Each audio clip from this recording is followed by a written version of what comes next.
Any health-related information on the following show provides general information only. Content presented on any show by any host or guest should not be substituted for a doctor's advice. Always consult your physician before beginning any new diet, exercise, or treatment program.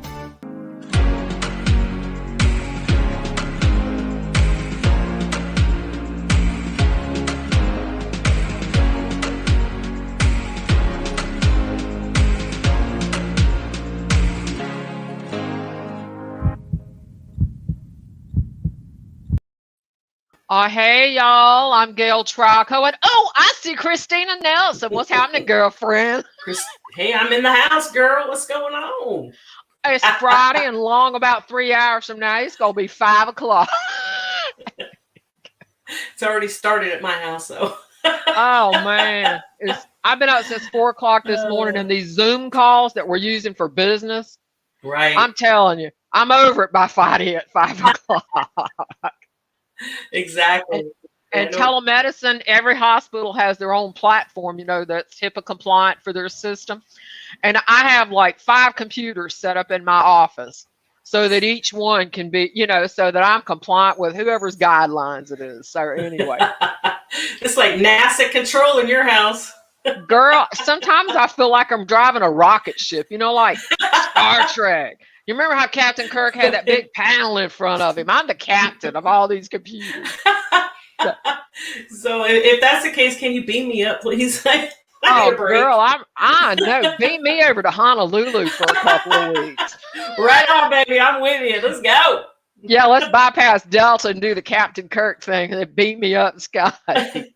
Scotty, just don't forget my Jeep, okay? Oh, no. Listen, we're waiting on Stan. We're waiting on Stan Padgett, Chris, and this week he's going to be talking about the differences in communication with men and women. I need that. What is it? Mars from Venus and Mars versus women? Men are from Mars and women are from Venus. I am going to confess, I tried to read that book so many times and I just couldn't do it. It couldn't hold my interest.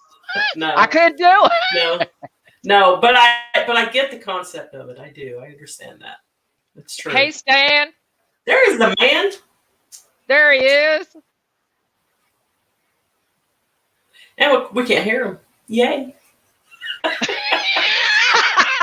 He's from Mars. Dan, you are definitely from Mars, honey. We can't hear you. We'll get it fixed in just a minute. We can't hear you, We'll Stan. Yeah, he'll call right back in. I was doing that with Zoom all morning. But you know what? The concept is so... all of us need to understand how men and women communicate differently. I've raised a house full of sons, and I can always be very direct with them. I'm like, okay, you got body odor. You need to wash your clothes and go take a shower. They get it. Yeah, exactly. They just get it. And then they have girlfriends, and they all talk in circles. And I'm like, what did she just say? I don't even get it. These 18 to 27 or 28-year-old little cute Georgia peaches. I'm like, oh, girls. They have their own language. They really do. Yeah, they do. And then when you get our age, I'll say anything just about any time. I have to censor some of it. Right. But I mean, still, Absolutely. it's a skill even in the corporate world with how to communicate with men in the professional setting and, women in that same clinical setting, Chris. I mean, you probably hear Mary talk about hospital drama all the time. She does. And I'm like, God, you have to talk in layman's terms. I don't get it. She kind of goes over my head, but I'm medical, but I understand medical, but some of those terminologies that you guys use, no. I don't know that deep. Mary and I can both even spell most of them. That makes us special. That's you both are very special, definitely. But I've been called a lot of things, Chris, and special on a Friday is good, right? Right. I think it is. I think it really is. I do. Don't you think if I had better communication skills with males, maybe I would have picked the right husband. Right. Yeah, when I was young, and now I've got a busy career and I've raised my 3 sons, and I kind of sort of don't want to have to deal with. Right. You know what I did? I got tired of dealing with men, so I just decided to go gay. I'll give women a try. You just saw the problem all the way. Love the haircut, by the way, Chris. Love the haircut. Thank you. Yeah. Did it make it easier, Chris? Just not to have to interact with men, because you were married. You and Mary were both married. Yeah, was. We both were, but well, actually, all my life I've been gay. But you weren't gay. You prayed the gay away. You were in the 60s and 70s. Hey, Stan, she prayed the gay away. We prayed the gay away. That's what we had to do. So. Oh my gosh! Can you guys hear me? Yes, we can hear you, and we can see you too. Yes, Stan. Praise God. I'm gonna tell you. Yay! I love it. Hallelujah. Every week I go through the same thing, Stan. I just learned to come in 15 minutes early so Roxy gets me fixed before. I'll do that next time. Well, I could hear the two of you, and I want to tell you, Gail, I don't know that I've ever heard anything that sounded filtered coming from you. Well,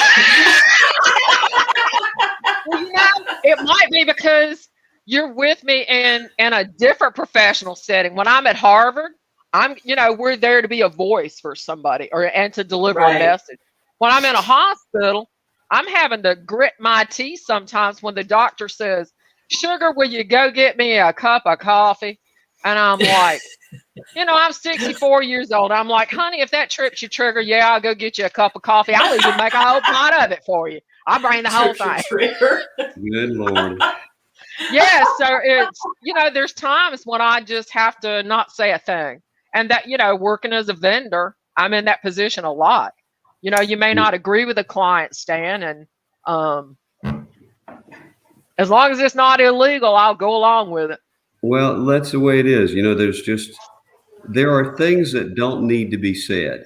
And sometimes that's the hardest stuff. The Rotary clubs have a 4-way test. Is it the truth? Is it fair to all concerned? Will it build goodwill and better friendships?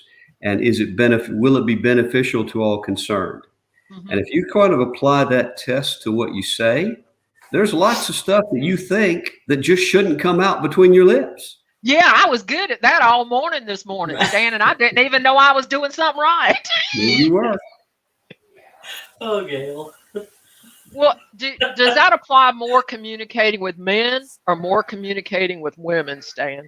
Well, let's start with this. It is a completely different experience to communicate with men and to communicate with women.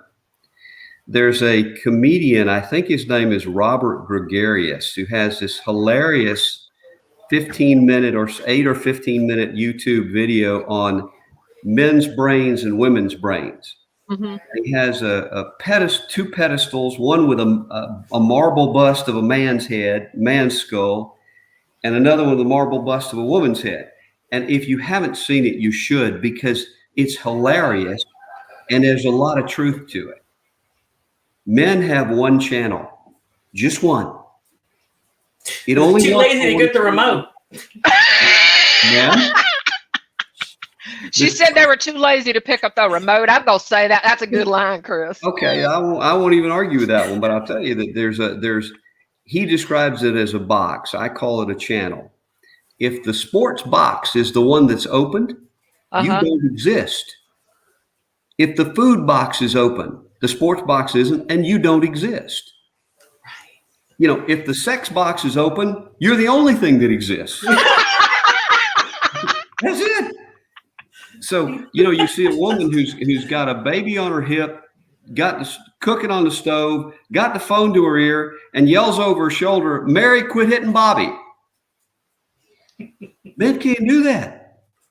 Are you sure they can't? We really want them to. We want them to, Stan. You can want us to all the time. It isn't going to change us.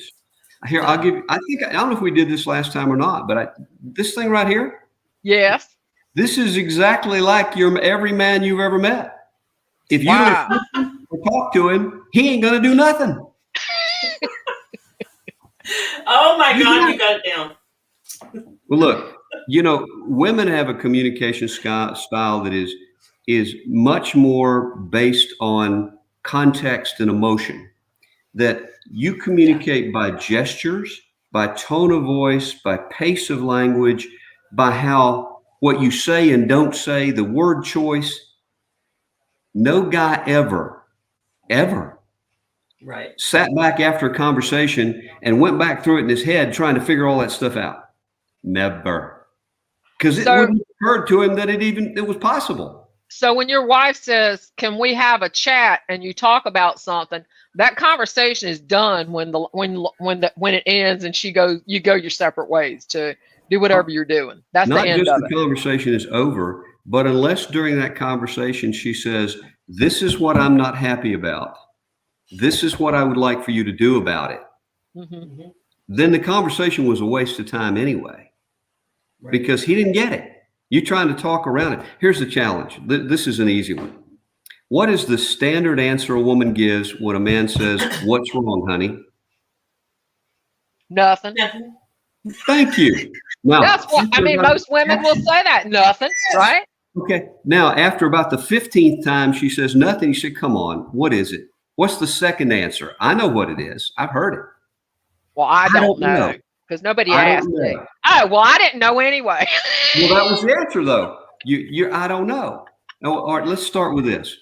Communication and relationships are based on trust and respect. Because without trust and respect, there's no love to start with. No. And when a man asks a woman, ask his lady, or you ask your partner, you ask your wife, Christine, "What's wrong?" And the answer is nothing. There's a fundamental flaw in that answer. It's a lie. She knows it's a lie, and you know it's a lie, and she knows you know it's a lie. So what you just did is you cracked the trust. You started chipping away at the foundation of trust, because if you'll lie about little stuff, you'll lie about big stuff. I hadn't thought of it like that, Stan. Right. So interesting. The truth is the key. And even if the truth hurts sometimes, you can be gently truthful, but you can't lie without damaging the relationship ever. Right. That is profound. So, it is. That's one I go through this exercise when I speak to women's groups quite regularly. And what's the first answer? They all get it. Nothing. Okay. Why do you say that? Well, for me, I don't want to deal with it. Okay, but see, if you just say, if a guy says, "What's wrong, honey?" and she says, "I'm just not ready to talk about it yet," is that truthful? Yes. Yes. Does he know it's the truth? Yes, and he's grateful because he don't want to talk about it anyway. Right. Okay. Yeah. But you did it. That doesn't change the trust at all, because it was a truth. I'm not ready to talk about it, or even I'm too upset to talk about it right now. All right, let me know when you're ready and we'll talk. Right. That's an honest communication. Right. Interesting. No, that's one of the ways. And so if you think about the idea that realistically, men are in stereo days, in the old days, we would call a man mono-channel, channel, one. Right. Focused on one thing at a time. So I tell women, I said, "Look, I can tell you how to get whatever you want from your man nearly 100% of the time." They're like, "Really?" "Sure." So you have to get his undivided attention, because if he's looking at the TV, reading a magazine, or looking at the computer, you don't exist. He's not there. So what that often means is you got to get up in his physical space, sometimes like 6 inches from his face, maybe even put both hands on the sides of his face, look into his eyes so he can't focus on anything but you. Please don't do this during the Super Bowl. That's a bad thing.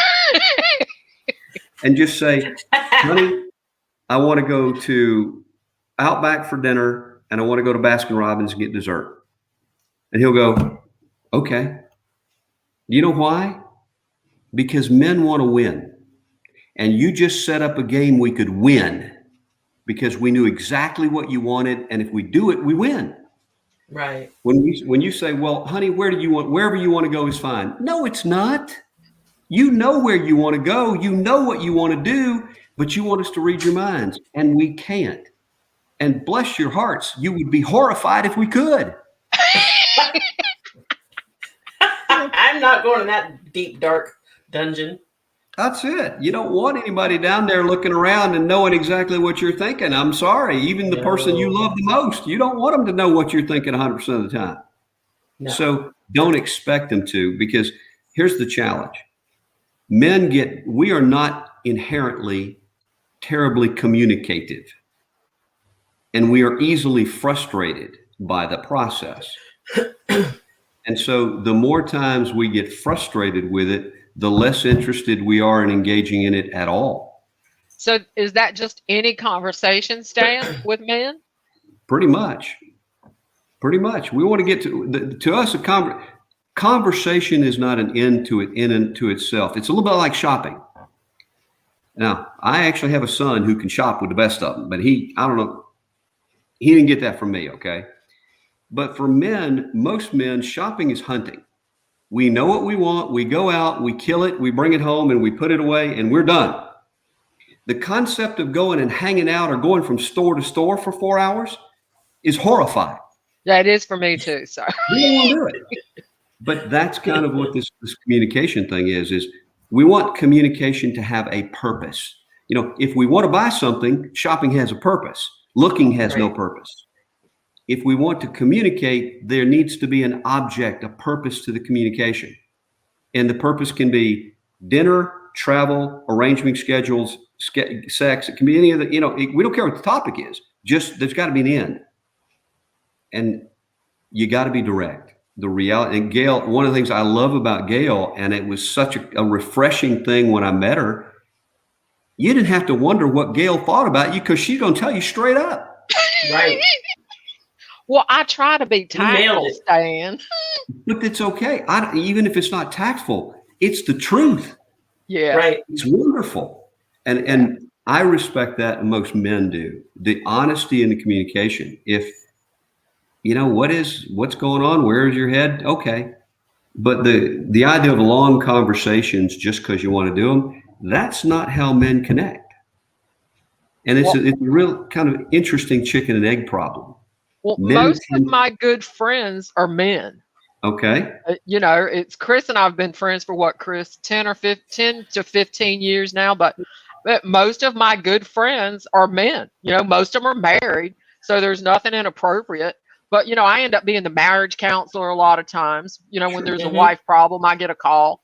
And but I am very direct. But I wasn't that way until I entered the business world.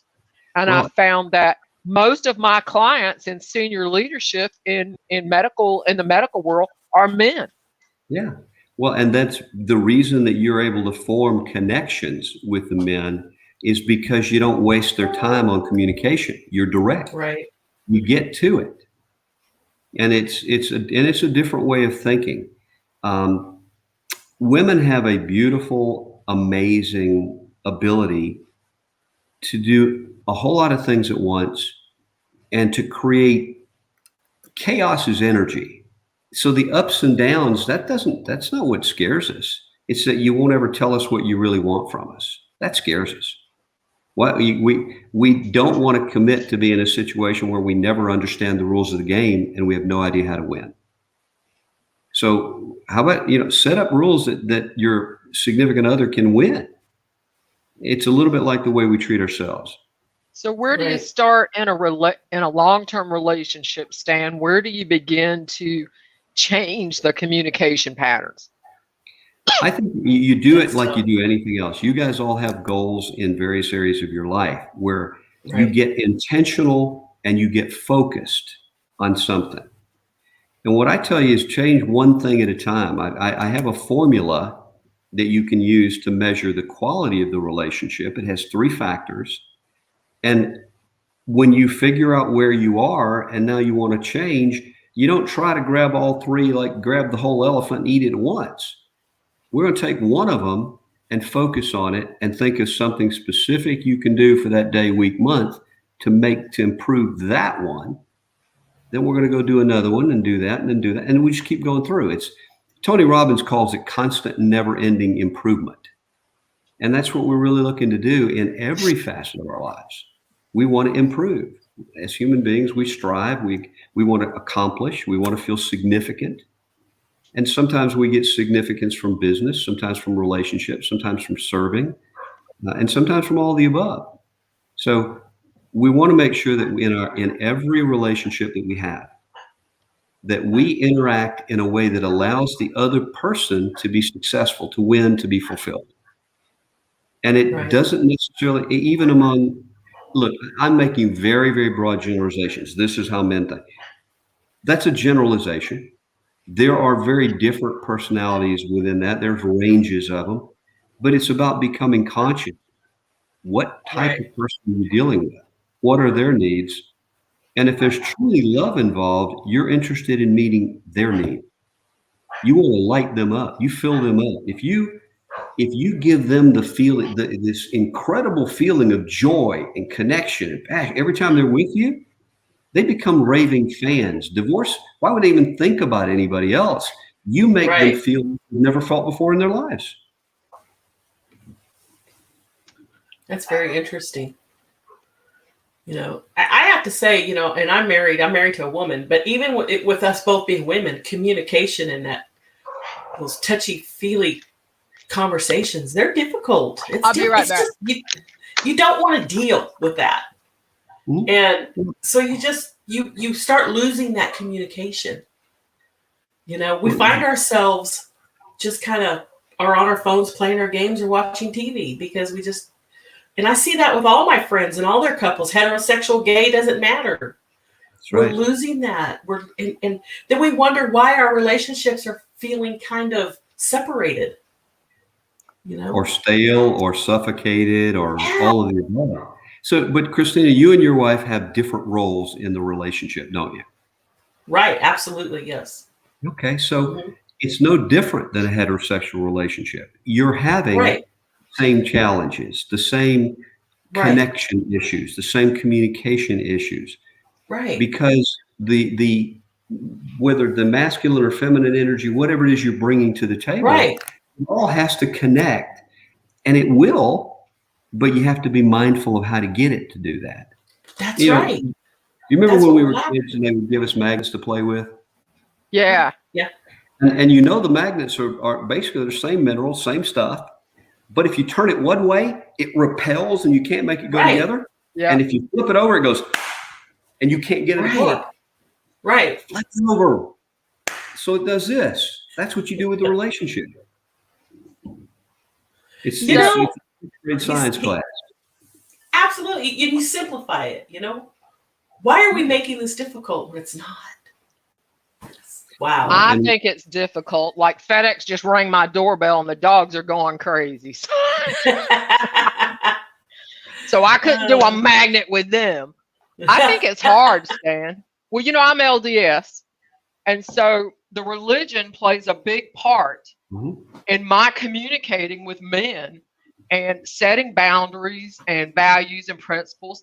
And I can tell when I walk into a big meeting room, there may be 1,000 people there.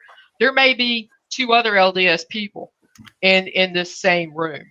And it's hard for me sometimes listening to conversations because I can't identify with what people are talking about because it's a different lifestyle. Mm-hmm. Right. Well, that's true. And you realize that you think about people that are in the military. Everybody in America has a family member or a friend who is or has been in the military. And if you get 2 military members together and they start talking in acronyms, they start talking about the Humvee, the law, the this, the that, the other. And the people who aren't part of that world, it's like listening to somebody speak ancient Aramaic. You have no idea what they're talking about. I have 2 sons in the military, and you're absolutely right. At that moment when they're together, I feel like I'm in Venus. Because I walk away. But you're right. You're right. But really what you can do when you in that type of situation is to say, hey, I'm kind of struggling to follow the conversation. What did you mean by this and this? And they'll include you because most people I believe people are innately good. There's exceptions. We all see it on the news all the time. Yeah. I think if you give people an opportunity and you tell them how to make you feel included, they want to do it. So give them the chance. And what's the worst thing that happens? The worst thing that happens is they ignore you, but that means you're in the same place you were before. That's why I always told my boys when they were growing up, look, ask out the prettiest girl in school. Worst she can do is say no. And That's true. And if she says no, you're in the same position now that you don't have a date with her. And who knows, if she says yes, hallelujah. Yeah. Right. So what's the downside to asking the question? Not really any. Because you already feel left out and rejected, right? If you're not included. What age can men and women, males and females, begin to learn these communication skills, Stan? It's not anything we're taught in high school or junior high school. There's no handbook. No. There is, you're right. And the teenage years are miserable. I have my daughter has 3 teenagers right now. She has a 17 and 15-year-old daughters and a 13-year-old son. And I just say, I pray for her constantly because she needs it. Yeah. But that's a tough time. But you know what? They absolutely can understand it. They're not taught it. It's like we have an educational system that lets kids graduate without understanding anything about credit, anything about how to balance a checkbook. It's crazy. And without learning anything about relationships. Why not teach them that stuff when they're 12 so that when the hormones kick in and they can't think a rational thought for the next 10 years, they already have some tools, in their box. Why not help them understand each other? It's like, guys, y'all are chasing these girls and you don't understand what they're thinking, and you need to let's help. Because frankly, what we're seeing so many kids get in trouble. We have, unwed mothers and teenage pregnancy and all the other drug use, alcohol abuse. And part of it is a feeling of they're left out, whether it's bullying or feeling different or feeling left out. They aren't included and they don't know how to communicate their needs. Right. Why don't we teach them that? Makes a lot of sense. Why don't we? Instead, we're teaching them, real quick, I got to interject. We're teaching them through social media, and we're teaching them through television, cable. There's shows out there, 90 Day Fiance, teenage pregnancy shows that they glorify pregnancies. So everything is so negative for them that it's kind of okay, but it's not. Well, it isn't. If you think about what we're doing we're not educating them to become successful adults. Right.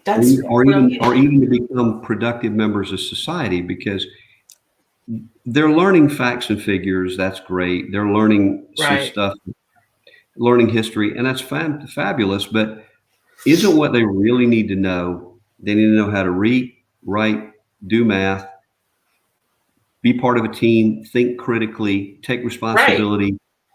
Those are the things they need to know. Why can't we teach them that by the time we're 15 and get them out of school and let them go do something in the world? Well, absolutely. I mean, that factor, that part is out of the school system. Because when I went to the school in the 60s and 70s, in the 70s, we did have classes in high school that did teach us how to balance a checkbook or to survive, to cook, things like that. They don't have those anymore. Well, what do we call it? We call it home ec for girls and shop for the boys. Yeah, home economics, because I took 4 years of it in high school, in addition to my college prep classes. But did it not mold you to be able to succeed when you were left out to go into the world? It gave me some skills. Didn't that help you? I'll tell you what I think probably helped me more than anything else. I went to college and I joined Army ROTC. And I learned more about leadership in 3 years as an Army ROTC cadet than I did in high school or anywhere else. And when you come out, because what it really did is it taught responsibility. Now, I'd always worked. My dad had his own company. I started working summers when I was 14, and I've worked my whole life, just like you two, and we've done that. That was the expectation. But it taught me to be responsible in a different way. That if you're going to be an officer, you don't eat until your men are fed. You don't sleep until your men are bedded down and safe. You take the blame when something goes wrong, because if you're in command, it's your responsibility, but you share the credit. And that sort of leads into a principle of communication that applies in businesses particularly, and in families as well. You correct or criticize in private, you praise in public. Mm-hmm. Both of those are honest communications, but you pick the time and the place. It is not appropriate for parents to have a screaming fight in front of their children, ever. Period. It's just not okay. It's not okay for one parent or the other, whether they're married or divorced or other, to talk down one of the child's parents to that child. Because think about the communication. Child understands I am half mom and half dad. And if dad is telling me mom's a bad person, that means half of me is bad. Mm-hmm. You're telling your child half of them is bad. Oh, no, I'm talking about their father or their mother. No, you're not. You can say what you want to say.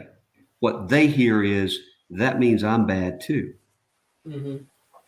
Why would you communicate that to your child? Why would you communicate that to your spouse? It's just questions. Absolutely. No, I don't mind sharing with you now about my ex-husband. He was a pedophile. And I had the cops when the boys were very small in 2 different cities. I've been in the executive realm of healthcare for more than 30 years. Show up knocking on my door that he had molested a child. Well, when the second time they did it, by the time the officers left with him, I had the locks on the doors changed a couple, within 2 hours, had a locksmith out. And the boys never saw him again. And I didn't talk about him anymore. It was like, that was it. I had to make a decision. I could raise these kids the way that I felt was appropriate. And I had one with my oldest son, Chris, had a gastroparesis. So he was in and out of the hospital all the way through high school. Now, on a feeding pump 18 hours a day, I had my hands full.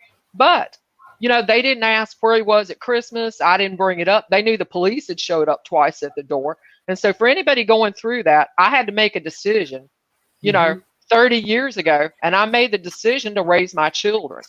And so, and I already had a career. I knew I could financially support him. So that was what I did. But we didn't talk about him, and they still don't ask about him today. Maybe some psychiatrists think that's wrong. I think it's better. My sons, they don't have any self-esteem issues. They've all been successful with college. They all have jobs.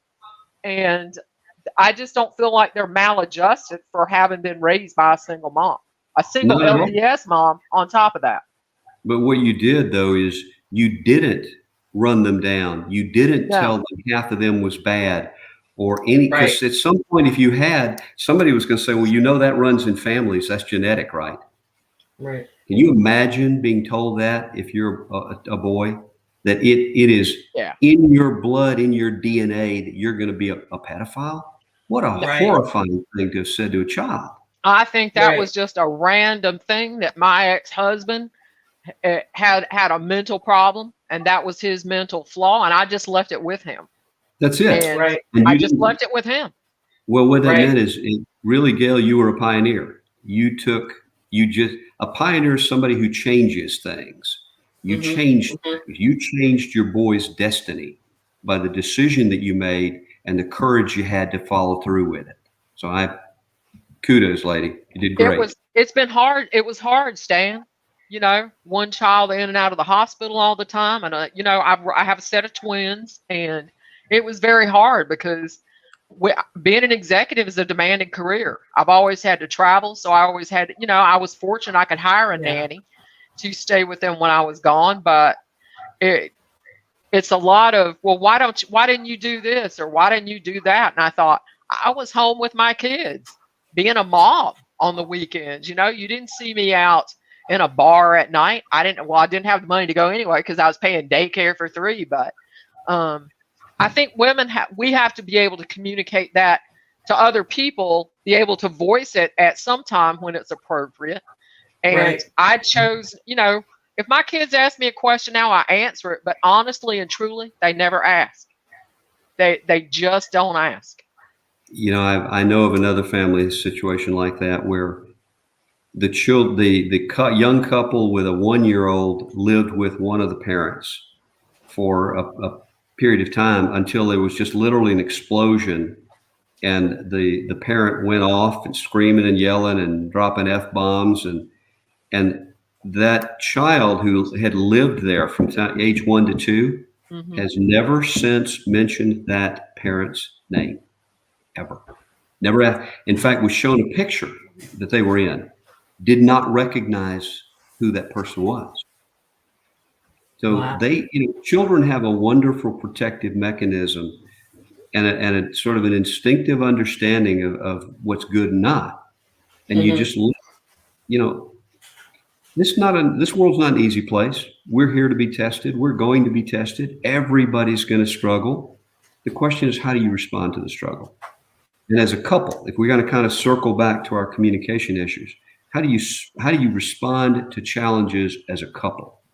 Doesn't matter whether male, female, male, female, it doesn't matter. Are you going to come closer together as a result of that challenge, or is it going to split you apart? And to a large extent, that is a choice that you make in the way that the relationship you create. And then when the tragedy happens, because the likelihood is at some point we're all going to face one, you say, okay, my choices are get closer or be driven away. And I don't want to be driven away. So I'm gonna lean in instead of leaning back. And when we're hurting, Gail, I know you see this in what you do all the time. When people are hurting, the tendency is to close the world in around you. Yep. The world of a depressed person gets smaller and smaller and smaller till they literally just fold in on themselves. And you see it physiologically. If I ask you to describe what somebody who is depressed looks like, you say, okay, let me think about this. Well, number one, they don't meet your eyes. They're looking down. Their voice is flat. Right. No modulation. They're typically in a dark place. In dark clothes, often dark room. If they move, they walk slowly. Their shoulders are rolled forward. There are physical signs of it. But one of the interesting things is not clinical depression is a different thing, but your emotions often follow your physiology. So if you change the physiology drastically, instantly, shoulders back, head up, move forward. We're going outside. We're going to walk. We're going to walk fast. You change the emotion and you give them an opportunity to get a little bit of relief from the weight that depression puts on people. So you think about it. How do we do it? We open the blinds. We turn on uplifting music. We turn on something with a beat to it. We get out, we move, we gesture, we talk. I mean, it's sort of like an Italian person. If you tie their hands behind their back, you wonder if they can speak. Get them moving. Your body was designed to move. It works right when it moves. Right. The longer it is, the harder it is. And I know as I get a little bit older, the longer I sit in one place, the more places I need to put the oil can before I can get up and move around. Yeah. Right. So what can we cover that will be beneficial to the folks that are listening for the rest of our time together? I think healthy relationships, Stan. I think the pandemic has increased, and you may have seen the CDC statistics this week. Suicide decreased, alcohol-related deaths and drug overdose deaths increased 43%. So I don't think the suicide data is correct. And I told somebody that on National Public Radio yesterday. So when you have a relationship, and my ex-husband, I don't mind using him as an example 30 years later. He had a cocaine problem and he was an alcoholic, or he became an alcoholic. So what do people do that are in these kind of relationships? We know you have to communicate differently, male to female.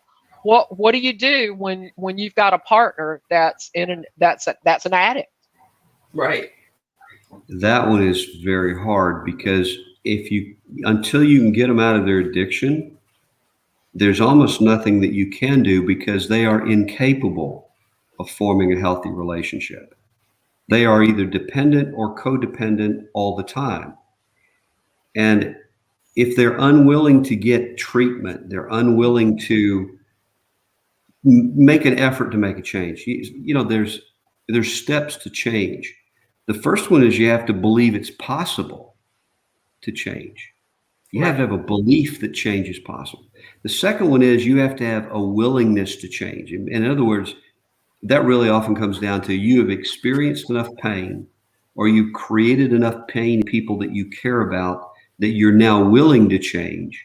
And the third step is you got to take the action to make the change, whether that's get professional counseling, go into detox, whatever that is. If you cannot get somebody to do that, I don't think it's a healthy place for a woman to be, a man to be, or children to be. I think you just say, look, I love you. When you're ready to get your life squared away, talk to me again. But until then, I need space. I can't do this. I cannot carry your load when you're not willing to do your share. Those are hard decisions for people to make. Women financially dependent on a male, if they're the breadwinner, and she's got small children. For me, it was the other way around. I was in a different position, but I made that position. I put myself there. Well, I was involved I do some speaking to a network marketing company, and a tremendous number of the women who are in that network marketing company, or a number of the business owners are women.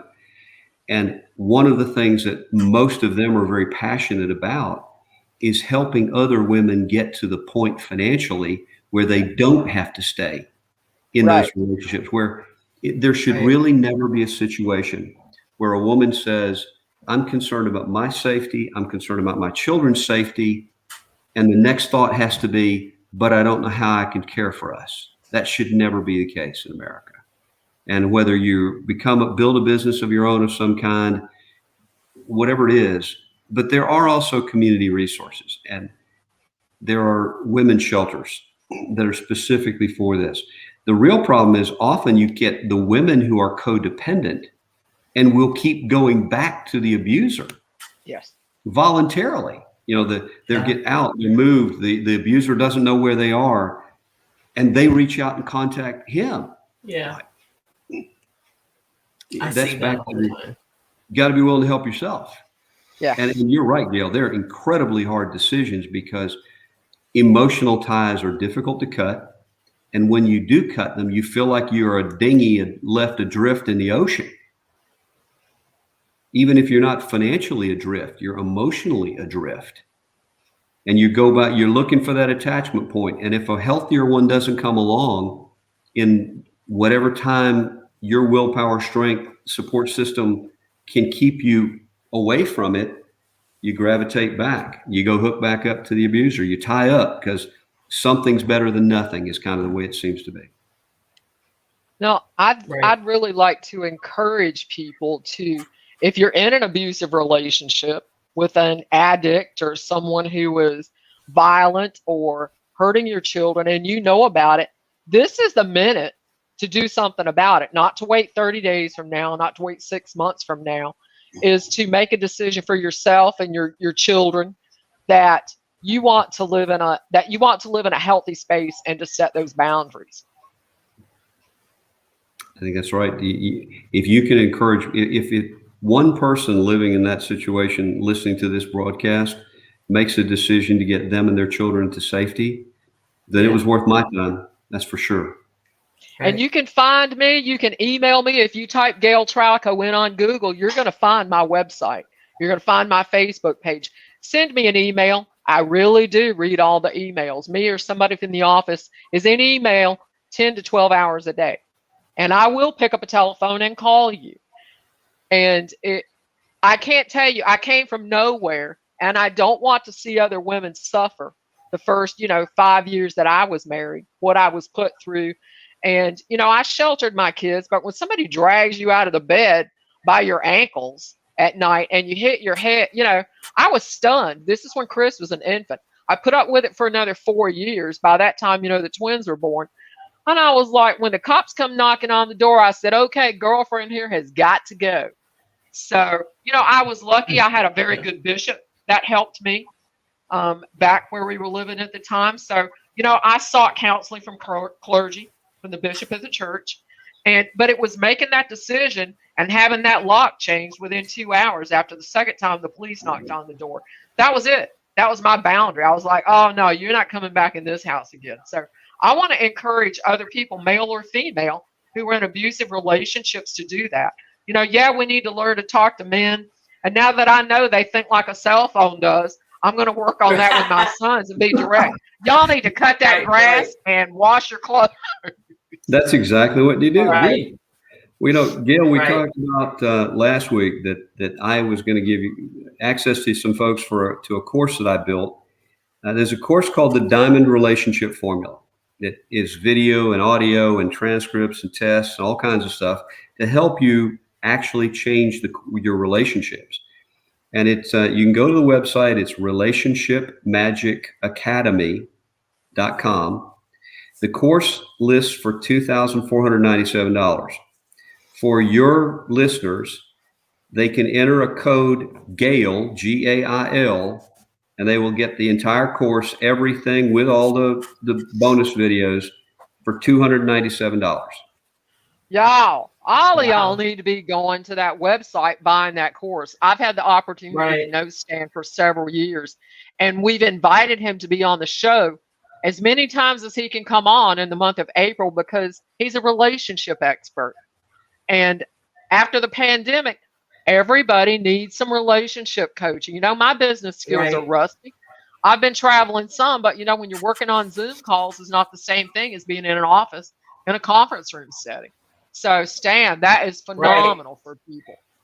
Absolutely. And our relationship skills get rusty too. And we need these resets. And Mary and I have been to marriage counseling. I think it's important. And Stan obviously is probably is one of the best out there. So I would definitely, if I were you guys, take advantage of that. I really would. Well, and your listeners are welcome to share it because my mission is to save 1 million marriages in the next 5 years. Because if I can save 1 million marriages, I'll save a lot more than 1 million children. Yes, you will. And I bet you a Coke, you could do it. All right. I bet you could. Deal, Chris. Absolutely. That's amazing. I'm going to share that on my business Facebook page for people. We'll put the code up, and I'll put your website up, Stan, so people can go and buy your course. I think that is awesome. Chris, tell the audience how folks can find you. Well, it's pretty simple. I have a Facebook page that's very, it's out there. Most people that know me know about it. It's called Justice for Marion, just FOR, Justice for Marion.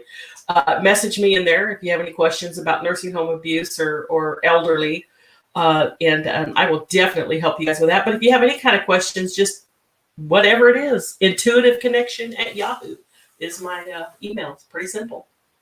Stan, how can the audience find you? I want to encourage people to seek you out because I think your relationship counseling program is amazing.